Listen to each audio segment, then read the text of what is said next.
Hello everyone, welcome to atomic English.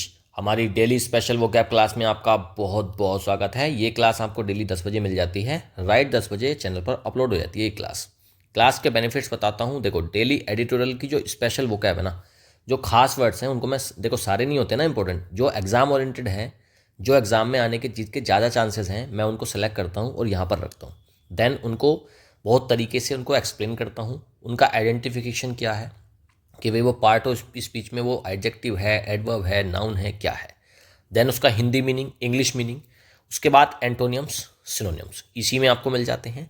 उसके अलावा इस क्लास में इडियम्स एंड फ्रेजेस भी ऐड करे जाते हैं, फ्रेजल वर्ब्स और one word substitution.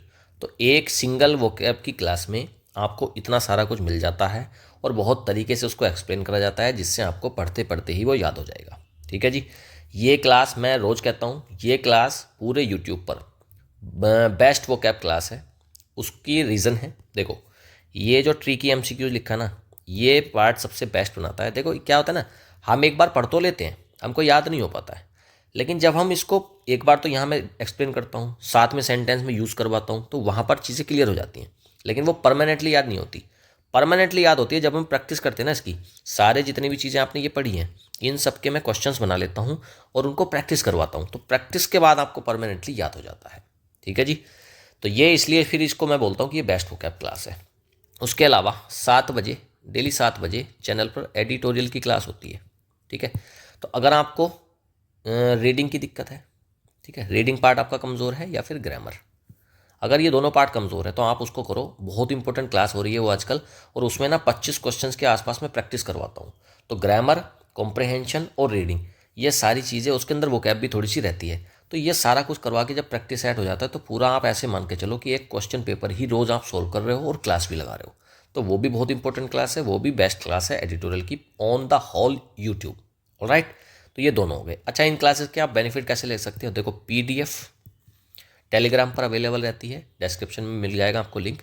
PDF download करो और जितना भी कुछ है उसको सारे को एक बार पढ़ लो, पूरी पीडीएफ को, है ना। एडिटोरियल है तो एडिटोरियल पढ़ लो, और ये जितनी vocab, antonym, synonym, idiom, phrase, phrasal verbs या वन वर्ड सब्स्टिट्यूशन है, इन सभी को पढ़ लो।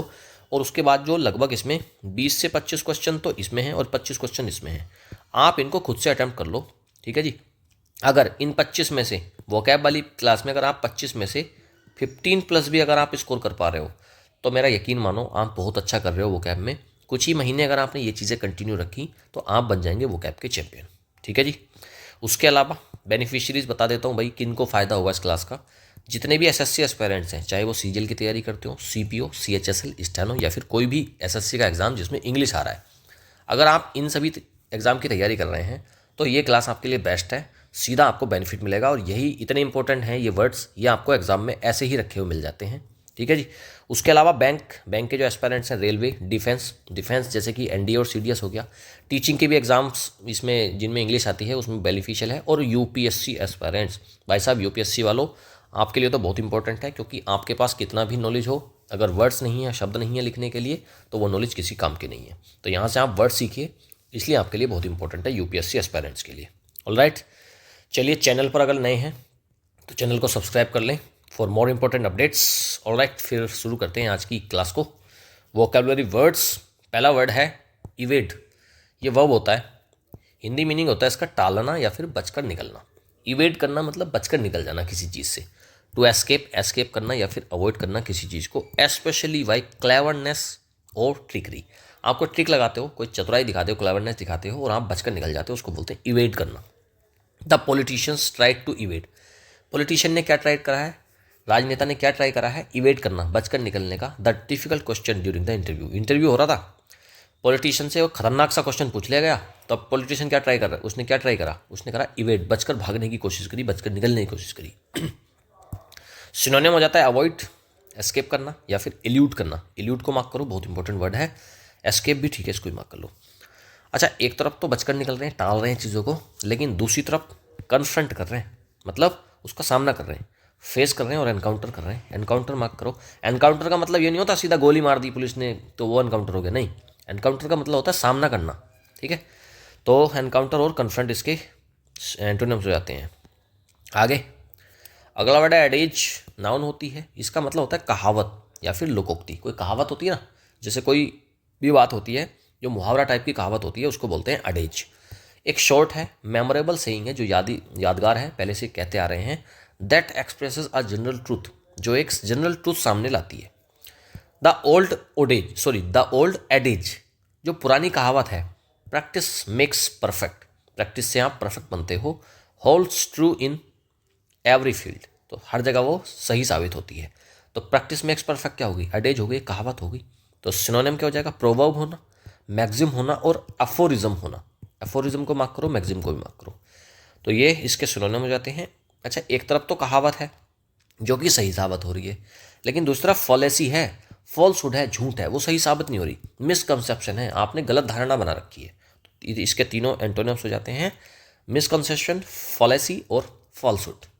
नेक्स्ट, अगला वर्ड है फ्रेंजी। नाउन होता है उन्माद को या फिर एक उग्रता को बोलते हैं फ्रेंजी। एक ऐसी स्टेट है जिसमें अनकंट्रोल्ड एक्साइटमेंट हो रहा है, काफ़ी ज़्यादा उत्सुकता हो रही है, उसके ऊपर कोई कंट्रोल नहीं है, और वाइल्ड बिहेवियर है, इंसान का ही एक ऐसा वाइल्ड बिहेवियर है जो कि कंट्रोल में नहीं है। तो क्या होता है, वो फ्रेंजी होता है। The announcement of free gifts sent the crowd into a frenzy, जो अनाउंसमेंट हुआ कि भाई गिफ्ट फ्री में बांटे जाएंगे, सेंट द क्राउड, उससे क्राउड जो भीड़ थी वो कैसे हो गई, वो हो गई फ्रेंजी, उससे फ्रेंजी हो गई, उग्रता एकदम से उनमें बढ़ गई। अच्छा सोचो ना, अचानक से जैसे भीड़ को ये पता चल जाए कि हमको आईफोन बटेंगे, अब यहाँ बहुत सारी भीड़ है और सबको ये पता लग जाए कि हमको गिफ्ट में आईफोन मिलने वाले हैं, तो क्या हो जाएगा, एकदम से उन्माद हो जाएगा, उग्रता हो जाएगी उनके अंदर। हिस्टीरिया होना, एक टाइप का पागलपन होता है ना, फ्रेंजी मतलब पागलपन, तो हिस्टीरिया हो गया। मैनिया का तो पता होगा, और एजिटेशन, तो एजिटेशन आप मार्क कर लो और हिस्टीरिया आप मार्क कर लो, बहुत अच्छा वर्ड है। अच्छा, एक तरफ तो उन्माद हो रहा है, उग्रता हो रही है, लेकिन दूसरी तरफ क्या हो रहा है, कामनेस, एकदम शांति है, पीस है ना, सेरेनिटी है, सेरेनिटी मार्क कर लो, बहुत अच्छा वर्ड है ये। अगला वर्ड है पोग्रोम। पोग्रोम एक नाउन होती है, नरसंहार को बोलते हैं, हिंसात्मक दंगा होना ना, कोई मैसेकर हो रहा है, कोई कत्लेआम हो रहा है, उसको बोलते हैं नरसंहार, पोग्रोम।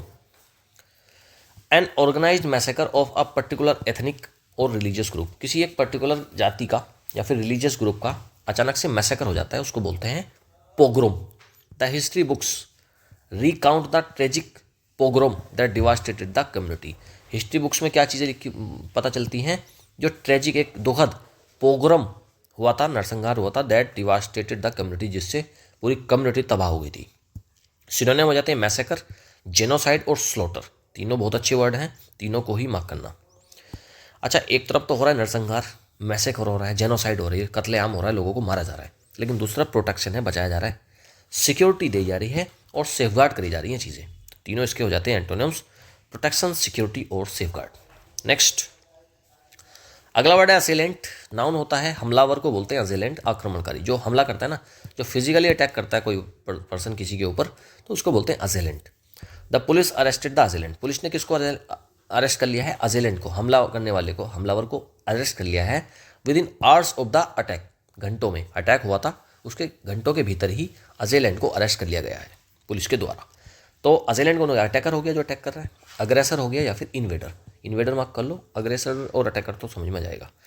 अच्छा, एक तरफ तो अटैकर है, हमलावर है, लेकिन दूसरी तरफ डिफेंडर, जो बचाने वाला है, प्रोटेक्टर है, बचाने वाला, गार्जियन, गार्जियन कौन होता है, बचाने वाले को बोलते हैं गार्जियन, तो तीनों इसके एंटोनिम्स हो जाते हैं। अगला वर्ड है रैंसैक, वर्ब होता है लूटने को या फिर तलाशी लेने को बोलते हैं रैंसैक करना, ज़्यादातर तो लूटने को बोलते हैं, आप वायलेंटली किसी से चीज़ों को लूट रहे हो, छीन रहे हो, वही होता है ransack. To search through something thoroughly, किसी से थोरोली सर्च करना, ऑफन कॉजिंग डैमेज, और उसको आप डैमेज कर देते हो, उसको बोलते हैं ransack. The burglars ransack the house and took all the valuables, चोरों ने क्या काम करा है, रैंसैक कर लिया, लूट लिया पूरे घर को, और टुक ऑल द वैल्यूएबल्स, और सारे जितने भी वैल्यूएबल्स क्या होते हैं, कीमती सामान, तो जितना भी कीमती सामान था उसको लेकर वो भाग गए। प्लंडर करना, लूट करना, लूट हो गई ना, तो वही है रैंसैक। और पिलेज, प्लंडर मार्क कर लो, पिलेज मार्क कर लो, लूट का तो आपको पता है, हिंदी में भी लूट ही होता है ये। अच्छा, एक तरफ तो हो रही है, तलाशी ली जा रही है ना, लूट हो रही है, लेकिन दूसरी तरफ रिस्टोर, उसको वापस से रिस्टोर करा जा रहा है, अरेंज करा जा रहा है और ऑर्गेनाइज करा जा रहा है, तीनों हो गए एंटोनियम। चलिए आगे, अगला वर्ड है परपोर्ट, वर्ब होता है दावा करने को बोलते हैं या फिर अभिप्राय रखने को, क्लेम करना या फिर किसी चीज़ को बताना कि भैया ऐसे है, ऑफन फॉल्सली, गलत तरीके से चीज़ों को बता रहे हैं, आप परपोर्ट कर रहे हो। The document purports to be an official agreement but it is a forgery, document को कैसे दर्शाया जा रहा है गलत तरीके से कि भैया ये ऑफिशियल एग्रीमेंट है, लेकिन क्या है, ये फोर्जरी है, फर्जी का दस्तावेज है, फर्जी का डॉक्यूमेंट है। क्लेम करना, परपोर्ट करना का क्या मतलब है, दावा करना मतलब क्लेम करना, प्रिटेंड मतलब दिखावा करना, दिखाना किसी चीज़ को, या फिर प्रोफेस करना, प्रोफेस मार्क कर लो। अच्छा, एक तरफ तो दिखाया जा रहा है, दावा करा जा रहा है कि भैया ये ऐसे है, लेकिन दूसरी तरफ डिनाई करा जा रहा है, उसको मना कर दिया जा रहा है, खारिज कर दिया जा रहा है, कॉन्ट्राडिक्ट कर रहे हैं, विरोधाभास हो रहा है, और डिस्क्लेम कर रहे हैं। एक तरफ क्लेम कर रहे हो, दूसरी तरफ आप कर रहे हो डिस्क्लेम, आप उसको मना कर रहे हो कि हाँ ये नहीं है, दावा नहीं कर रहे हैं आप। आगे अगला वर्ड है एफ्लक्स। नाउन होता है, प्रवाह या बहाव को बोलते हैं efflux. The process of flowing out और द पैसेज ऑफ टाइम। कोई समय है, समय बह रहा है, उसको समय के बहाव को क्या बोलेंगे, एफ्लक्स। या फिर कोई चीज़ बह रही है, उसको बोलते हैं efflux. The efflux of water from the dam.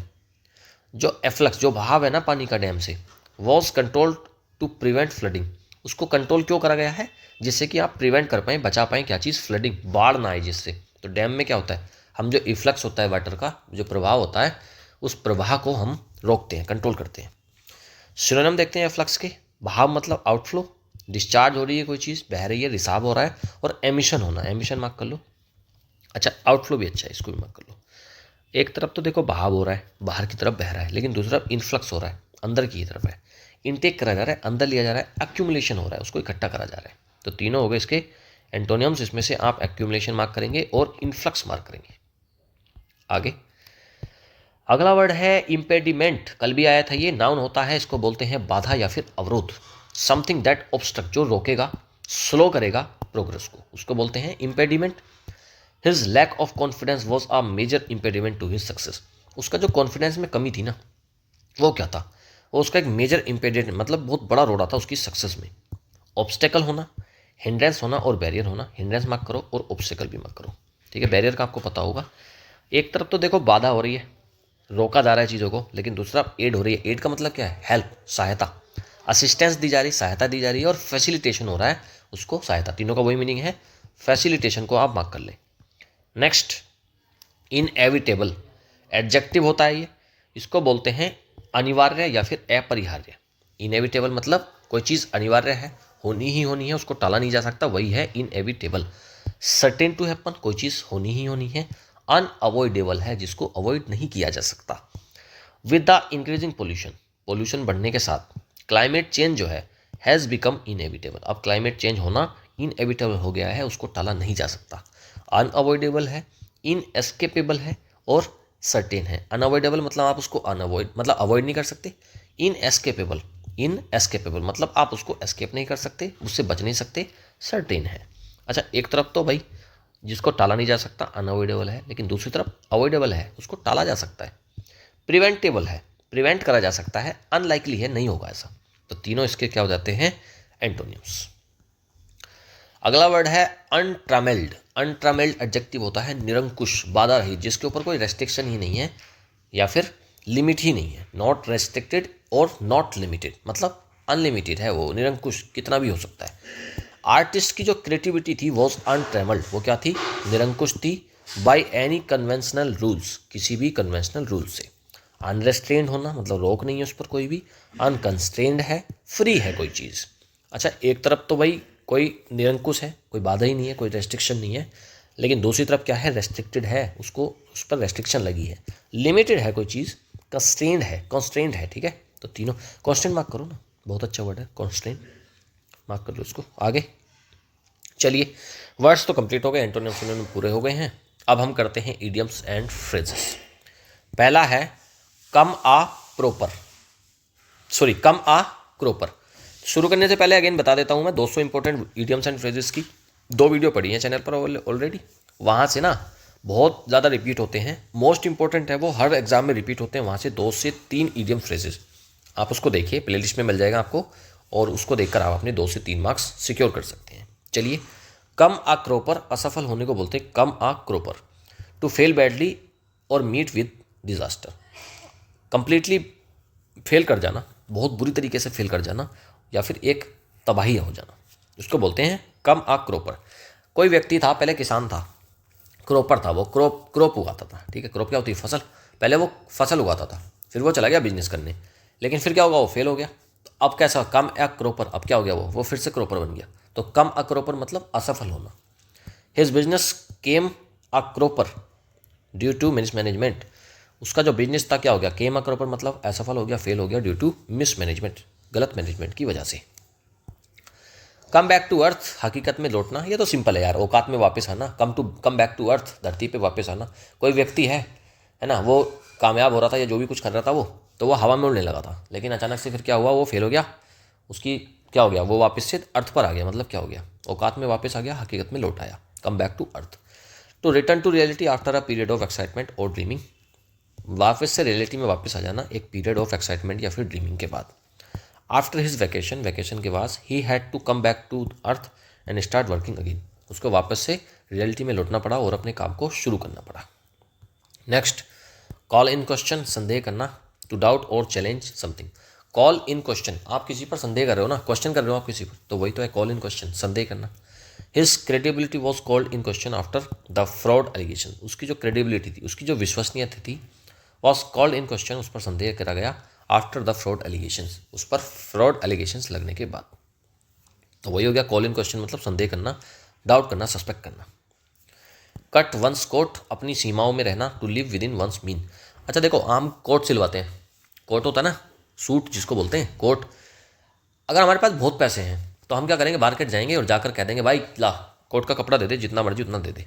लेकिन अगर हमारे पास पैसे नहीं है तब हम क्या करेंगे, हम अपने आप कहेंगे कि भाई साहब इतना नहीं, इतना काटना है। तो कट वंस कोट, हम खुद अपना कोट काट रहे हैं, ना कि दूसरे से बिना उसके बेपरवाह से कटवा रहे हैं। तो कट वंस कोट, आप अपना कोट हिसाब से काट रहे हो, मतलब क्या है, आप कंट्रोल में हो, आप अपनी लिमिट के हिसाब से, अपने ज़रूरत के हिसाब से, जितना आपके पास पैसा है, मीन्स हैं, उसके हिसाब से आप काम कर रहे हो। तो कट वंस कोट, अपनी सीमाओं में रहना या फिर अपने पैसे के हिसाब से खर्च करना। He should learn to cut his coat according to his budget, उसको क्या करना चाहिए, मतलब क्या इकोनॉमिकली करना चीज़ों को, वही होता है ना कट वंस कोट। तो he should learn to cut his coat, उसको चीज़ों को सीमाओं में करना चाहिए अकॉर्डिंग टू हिज बजट, अपने बजट के अकॉर्डिंग। फ्रेजल वर्ब्स देखते हैं। मूव अहेड, मूव अहेड होता है आगे बढ़ना, ये तो सिंपल है यार, मूव अहेड का मतलब अहेड आगे होता है, मूव मतलब चलना, तो आगे बढ़ना, प्रोग्रेस करना या फिर एडवांसमेंट करना, तरक्की करना, उसी को बोलते हैं मूव अहेड।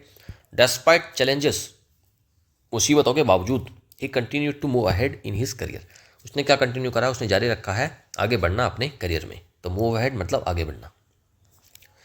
मूव अलोंग, आगे बढ़ते रहना, to proceed without stopping. Move along का क्या मतलब है, आगे बढ़ते रहना। The police instructed the crowd, police ने क्या इंस्ट्रक्शन दिए हैं क्राउड को, भीड़ को, to move along after the parade, parade के बाद उसमें आगे बढ़ते ही रहना है। ठीक है जी, तो मूव अलोंग क्या हो गया, आगे बढ़ते रहना, लगातार आगे बढ़ते रहना।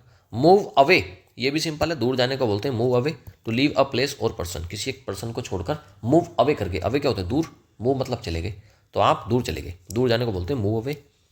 She decided to move away to a new city for work, उसने क्या डिसाइड करा है कि वो मूव अवे मतलब दूर चली जाएगी, टू अ न्यू सिटी, एक नई शहर में, फॉर वर्क, वर्क मतलब काम के लिए, जॉब करने के लिए। अगला है नैफ ऑफ।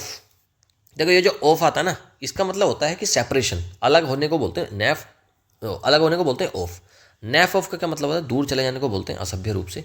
आप टू गो अवे, आप दूर चले जा रहे हो रूडली, या तो रूड तरीके से या फिर इम्पोलाइटली, उसको बोलते हैं नैफ ऑफ। गुस्से में लड़ झगड़ कर अगर दूर जा रहे हैं तो उसका मतलब क्या है, नैफ अवे, नैफ ऑफ हो रहा है, sorry. The irritated man told the salesman, irritated man था, काफ़ी ज़्यादा परेशान चिड़चिड़ा आदमी था, उसने क्या सेल्समैन से क्या कहा, टू नैफ ऑफ, उसको दूर जाने के लिए बोला, मतलब उसको डांट दिया होगा सेल्समैन को। ज़्यादातर क्या होता है, सेल्समैन आते हैं आपको कुछ समझाते हैं तो आपको लगता है भाई आप इरिटेट हो जाते हो कि यार ये क्यों क्यों मुझे बता रहा है, तो इरिटेट हो जाते हैं। तो फिर उसको हम क्या बोलते हैं, नैफ ऑफ, मतलब उससे बोलते हैं कि भाई असभ्य तरीके से बोलते हैं कि हट जा, चला जा, भाग जाए यहाँ से। तो नैफ ऑफ मतलब उसको डांटना, हटाना, अपने पास से दूर जाने के लिए बोलना, नैफ ऑफ। चलिए वन वर्ड सब्सटीट्यूशन शुरू करते हैं, और अगेन स्टार्ट करने से पहले बता देता हूँ, already 200 most important most repeated one word substitution की 2 वीडियो चैनल पर पड़ी है, वहाँ सारा उसको आप देखिए और आप इजीली 2 से 3 मार्क्स अपने एग्जाम में सिक्योर कर सकते हैं।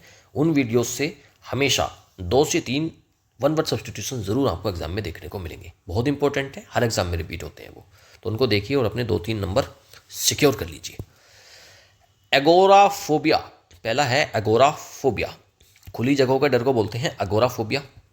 फियर ऑफ ओपन और क्राउडेड प्लेस, जो खुली होता है ना, कुछ लोगों को क्या है कि बंद घर में डर लगता है, लेकिन कुछ लोगों को ना खुले से डर लगता है, जो बहुत ज़्यादा इंट्रोवर्ट है कोई घर में ही बंद रहा है हमेशा से, तो आप उसको अगर खुले में ले जाओगे ना तो उसको डर लगने लगता है, तो उसको बोलते हैं अगोराफोबिया।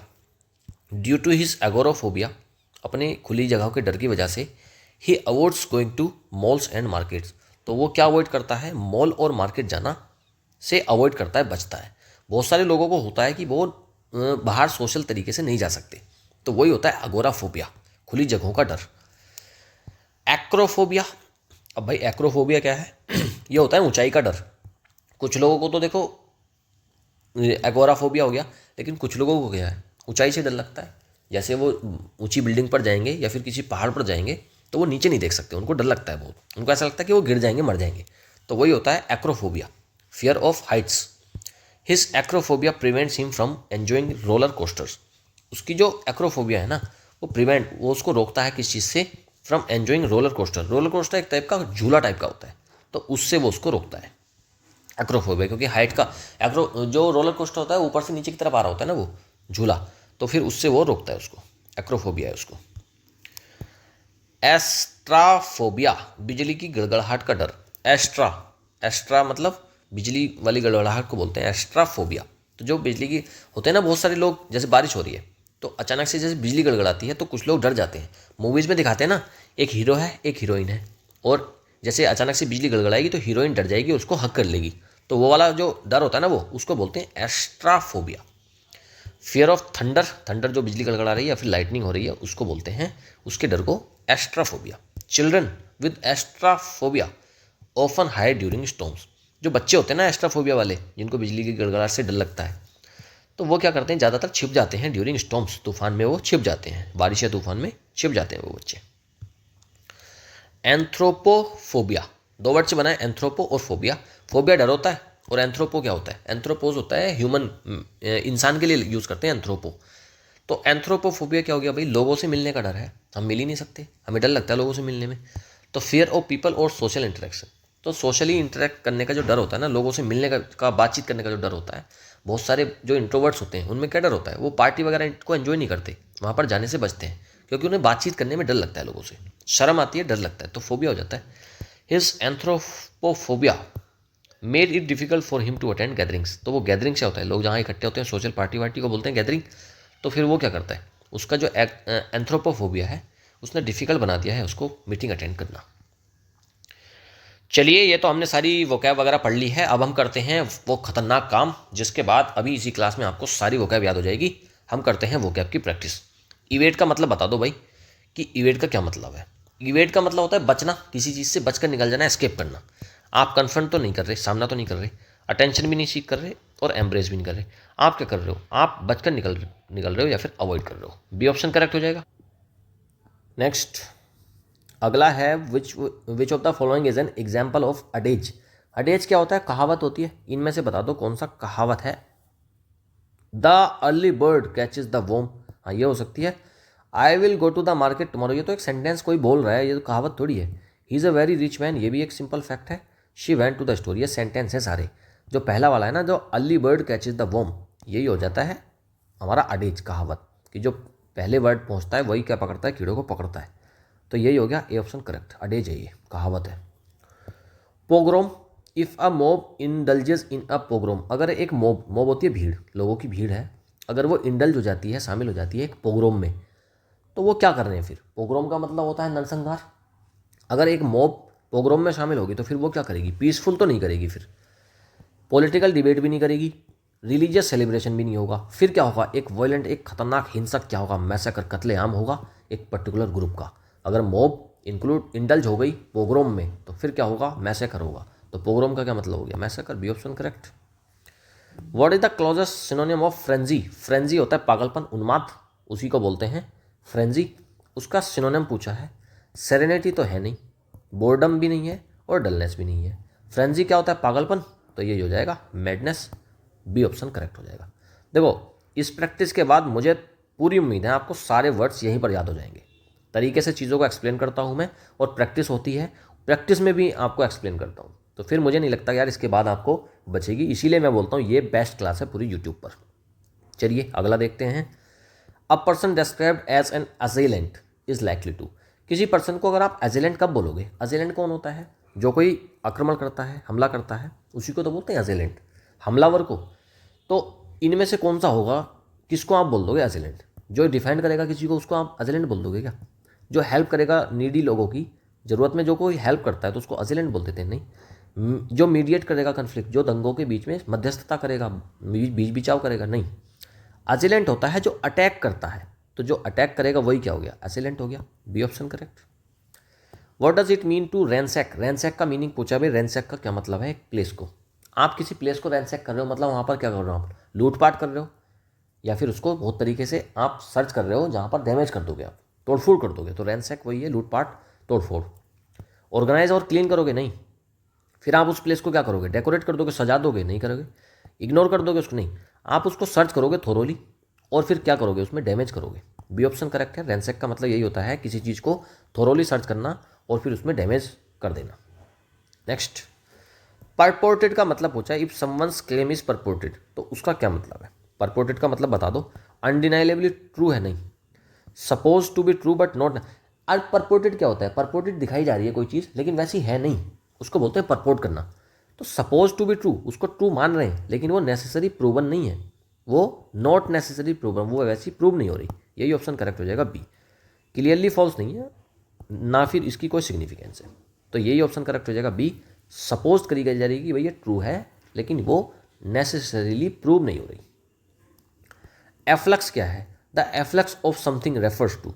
एफ्लक्स का क्या मतलब है बताओ भाई? इट्स बिगिनिंग, इसकी शुरुआत, नहीं। एफ्लक्स तो बहाव होता है ना, किसी चीज़ का प्रवाह, बहाव, उसको बोलते हैं एफ्लक्स, तो बिगिनिंग थोड़ी है। इसका रैपिड इंक्रीज भी नहीं हो रहा। आउटवर्ड फ्लो, बाहर की तरफ फ्लो हो रहा है, या फिर पैसेज ऑफ टाइम, इसी को बोलते हैं एफ्लक्स। सी ऑप्शन करेक्ट हो जाएगा। कंप्लीट डिफरेंस भी नहीं है, सी ऑप्शन ही रहेगा इसका करेक्ट। एफ्लक्स का मतलब होता है आउटवर्ड फ्लो, बाहर की तरफ बहाव है, या फिर समय का गुजरना, पासेज ऑफ टाइम। एक major impediment to success, success में एक मेजर इम्पेडिमेंट है, वो क्या होता है? इम्पेडिमेंट होती है बाधा, तो सक्सेस में क्या चीज़ बाधा करेगी? एक स्टेपिंग स्टोन, नहीं, छोड़ दो। एक स्ट्रॉन्ग मोटिवेशन से आप सक्सेस को रोकते हो, नहीं। ग्रेट रिवॉर्ड मिल रहा है तो सक्सेस तो और ज़्यादा करने का मन करेगा, ये भी छोड़ो। इम्पेडिमेंट का मतलब होता है एक ऐसा हिंड्रेंस है, ऑब्स्टेकल है, बाधा में, उसमें सक्सेस में क्या है, बाधा है, रोड़ा है। B option correct. If something is inevitable, कोई चीज़ अगर इनएविटेबल है तो वो कैसी है? इनएविटेबल वो होता है ना जिसको टाला नहीं जा सकता, जो होना ही होना है। सर्टेन टू हैपन, हाँ यही हो जाएगा, 10 का तो यही हो जाएगा यार। अवॉइड नहीं कर रहे हैं आप उसको, रेयर भी नहीं है, रेयर अक्रेंस नहीं है, होना ही होना है, वो तो एक मियर पॉसिबिलिटी नहीं है, होना ही होना है, उसको टाला नहीं जा सकता। That is certain to happen, मतलब inevitable. If someone's freedom is untrammelled, अगर किसी की जो फ्रीडम है वो अनट्रमेल्ड है तो इसका क्या मतलब है? They are completely restricted. Untrammelled क्या है? अनलिमिटेड है कोई चीज़, उसी को तो बोलते हैं अनट्रैवल्ड। तो unrestricted, they are completely unrestricted, हाँ हो सकता है। They are under strict supervision, नहीं, किसी के सुपरविजन में, थोड़ी अनकंट्रोल्ड है ना, वो तो अनट्रैवल्ड है। दे आर पार्शियली इंडिपेंडेंट, नहीं, फुल्ली इंडिपेंडेंट है। दे आर स्ट्रगलिंग फाइनेंशियली, नहीं, स्ट्रगल नहीं कर रहे हो, अनलिमिटेड है। तो दे आर कंप्लीटली अनरेस्ट्रिक्टेड, उनके पास कोई रेस्ट्रिक्शन नहीं है, वही होता है अनट्रैवल्ड। ये option correct. If someone comes a cropper, comes a cropper, देखो पहले बिजनेस करने चला गया था लेकिन अब वो फिर से वापस कैसे आया है? कम्स अ क्रोपर, फिर से आके क्रोपर बन गया, किसान बन गया, तो क्या है? एक्सपीरियंस ग्रेट सक्सेस, नहीं, फेल हुआ होगा वो। Win a prestigious award, award भी नहीं जीता उसने, प्रोमोट भी नहीं हुआ, क्या उसने सफ़र करा है? क्या मिस फॉर्चून या फिर एक failure. B option correct. Comes a cropper मतलब फेल हो गया वो। To come back to earth मतलब औकात में वापस आना, रिटर्न स्पेस से, अच्छा अंतरिक्ष से वापस आने को थोड़ी बोलते हैं। Become realistic after having unrealistic expectation, हाँ यही है ना, आपकी अनरियलिस्टिक एक्सपेक्टेशन हो गई थी लेकिन उसके बाद आप फिर से आप बन गए हो रियलिस्टिक, तो वही है बैक टू अर्थ, वापस से औकात में आना, हकीकत में वापस लौटना। एक नया वेंचर नहीं शुरू कर रहे, वैकेशन पर भी नहीं जा रहे। If someone is called in question, अगर किसी को आपने करा है कॉल्ड इन क्वेश्चन तो क्या करा है? मतलब आपने संदेह करा है, बीइंग डाउटेड और चैलेंज, ये ऑप्शन ही करेक्ट हो जाएगा, उस पर करा गया है डाउट। कंप्लीटली इग्नोर नहीं करा, फ्लॉलेस नहीं कंसिडर करा, फ्लॉलेस होता है जिसमें कोई कमी ना हो, यूज्ड एज एन एग्जाम्पल नहीं, ये ऑप्शन करेक्ट हो जाएगा। कॉल इन क्वेश्चन का मतलब होता है किसी पर डाउट करना। What does it mean to cut one's coat, खुद का कोट काटना मतलब क्या है? इकोनॉमिकली चीज़ों को करना, बहुत सोच समझकर पैसे को खर्च करना। Live within one's mean, हाँ यही हो जाएगा, ये ऑप्शन करेक्ट हो जाएगा। टू टेक अननेसेसरी रिस्क नहीं है, फॉलो नहीं कर रहे हैं आप ब्लाइंडली किसी को, और एग्जाम की तैयारी नहीं कर रहे। कट वंस कोट, आप अपना कोट खुद काट रहे हो, ना कि दूसरे से कटवा रहे, क्योंकि दूसरा काटेगा तो बहुत ज़्यादा काट देगा, तो आप खुद का काट रहे हो कोट, क्योंकि आपके पास पैसे कम हैं, आप ज़्यादा नहीं काट सकते। ये ऑप्शन करेक्ट, अफोर्ड नहीं कर सकते आप ज़्यादा। इफ़ समवन मूव्स अहेड, अगर कोई आगे बढ़ता है तो इसका मतलब क्या है, वो क्या करता है, तरक्की करता है, progress forward, retreat from a challenge, नहीं ये तो नहीं है, stay in the same position, नहीं, ग्रोथ करता है ना वो, तो प्रोग्रेस करता है, कॉन्फिडेंस लॉस भी नहीं करता, ये ऑप्शन करेक्ट हो जाएगा। अगर कोई मूव अहेड कर रहा है मतलब प्रोग्रेस कर रहा है। व्हाट डज मूव अलोंग का मतलब क्या है, मूव अलोंग का मतलब तो है बढ़ते ही चले जाना, स्टे इन वन प्लेस नहीं, बढ़ने को बोलते हैं, रिटर्न भी नहीं हो रहे, डिले भी नहीं कर रहे, गो अवे कर रहे हैं, एंड कीप गोइंग, लगातार बढ़ते जा रहे हैं, move along, B option correct. Move away, if you are told to move away, अगर आपसे कह दिया किसी ने मूव अवे तो आप क्या करोगे, मैं तो दूर चला जाऊंगा भाई, आप क्या करोगे, स्टे वहीं रुक जाओगे, नहीं, रिलोकेट करोगे या चेंज करोगे पोजीशन को, स्पीक लाउडर, तेज बोलने लगोगे, मेक ए डिसीजन क्विकली, नहीं। मूव अवे का क्या मतलब है, आप क्या कर दोगे, रिलोकेट करोगे, आप दूसरी जगह पर चले जाओगे, चेंज कर दोगे अपनी position, B option correct. Move away मतलब रिलोकेट करना, अपनी लोकेशन को चेंज करना। If someone tells you naff off का मतलब बताओ भाई क्या होता है, दे वॉन्ट यू टू, अगर आपसे कोई चाहता है कि आप नैफ ऑफ करें तो आप क्या करें। नैफ ऑफ का मतलब होता है किसी को डांट देना कि भाई भाग जा, उसको बोल देना कि दूर जाने के लिए बोल देना, रूड तरीके से। आप स्टे लॉन्गर नहीं करोगे, आप हेल्प नहीं करोगे उनको, आप उनसे माफ़ी नहीं मांगोगे, अपोलोजाइज नहीं करोगे, आप चले जाओगे रूडली, गो अवे, आप चले जाओगे दूर, बी ऑप्शन करेक्ट।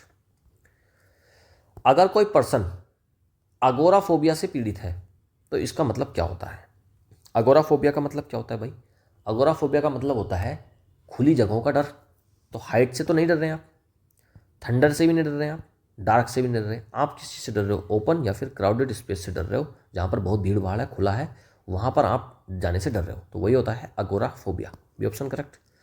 एक्रोफोबिया, किसी को अगर एक्रोफोबिया है तो वो किस चीज़ का फियर करते हैं, वाटर का, नहीं वाटर का नहीं करते, वो तो हाइड्रोफोबिया होता है, एनक्लोज स्पेसेस का नहीं, लाउड का नहीं, हाइट का डर होता है, उसको बोलते हैं acrophobia, B option correct. Next, एक पर्सन है with astraphobia is terrified of, astraphobia, देखो आकाश में स्टार होते हैं ना, तो आकाश में एस्ट्राफोबिया हो रहा है, तो मतलब क्या है कि जहाँ पर थंडर बिजली वगैरह चमक रही है तो उसी का बोलते हैं एस्ट्रोफोबिया, बी ऑप्शन करेक्ट हो जाएगा। लाइटनिंग या फिर थंडर का जो डर होता है उसको बोलते हैं एस्ट्राफोबिया। नेक्स्ट, एंथ्रोपोफोबिया, दो वर्ड से बना ना, एंथ्रोपोफोबिया, तो एंथ्रोपोफोबिया क्या होता है भाई, एंथ्रोपोफोबिया का मतलब होता है एंथ्रोपो ह्यूमन और फोबिया डर, जो लोग इंसानों से ही डर रहे हैं, उनकी इंटरेक्शन से डर रहे हैं, उसी को बोल देंगे एंथ्रोपोफोबिया। तो जिसका एक्सट्रीम फियर ऑफ किस चीज़ का डर है, एनिमल का डर है नहीं, टेक्नोलॉजी का डर है नहीं, ट्रैवल करने से डर है नहीं, लोगों का डर है और सोशल इंटरेक्शन की, भाई मैं सोशली बात नहीं करना चाहता, उस चीज़ का मुझे डर लगता है, तो anthropophobia, B option is the correct answer. Last में आंसर की दी हुई है, आप PDF डाउनलोड करना टेलीग्राम से और खुद से आप कोशिश करना कि आप कितने क्वेश्चन कर पा रहे हो। अगर आपने 15+ स्कोर करते हैं, 23 में से अगर आप 15+ स्कोर कर रहे हैं तो आप वोकैब सेक्शन में बहुत अच्छा प्रोग्रेस कर रहे हैं, कुछ ही महीनों में आप वोकैब के चैंपियन बनने वाले हैं, मेरा वादा है आपसे। चलिए हमेशा की तरह मुझे बता दो आज मैंने क्या क्या पढ़ाया था आपको, लेट मी रिकॉल। मैंने एक तो आपको पढ़ाया था फ्रेंजी, FRENZY, इसका मीनिंग बता दो, इसका सिनोनिम बता दो।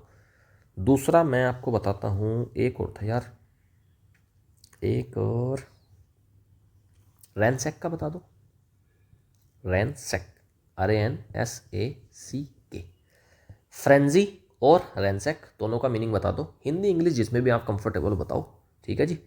चलिए अगर वीडियो अच्छी लगी है, आपको चीज़ें याद हो रही हैं, हेल्प हो रही है आपको वोकैब में, तो वीडियो को ज़्यादा से ज़्यादा लाइक करें, शेयर करें, कमेंट करके बताएं आपको कैसा लग रहा है। कुछ और इसमें अगर आप इंक्लूड करवाना चाहते हैं, जो भी आपके फीडबैक है वो हमेशा वेलकम करता हूँ मैं, तो आप मुझे कमेंट में बताएं। फ्रेंजी और रैनसैक का मीनिंग बता दें, हिंदी इंग्लिश जिसमें भी बताना चाहते हैं। ऑलराइट, चलिए मैं अब अपना ऑफिस संभाल लेता हूँ, आप अपनी तैयारी संभाल लो, आप तैयारी करते रहिए, मेहनत करते रहिए, और मुझे उम्मीद है आपकी मेहनत एक दिन ज़रूर रंग लाएगी। Thank you, have a nice day, good bye.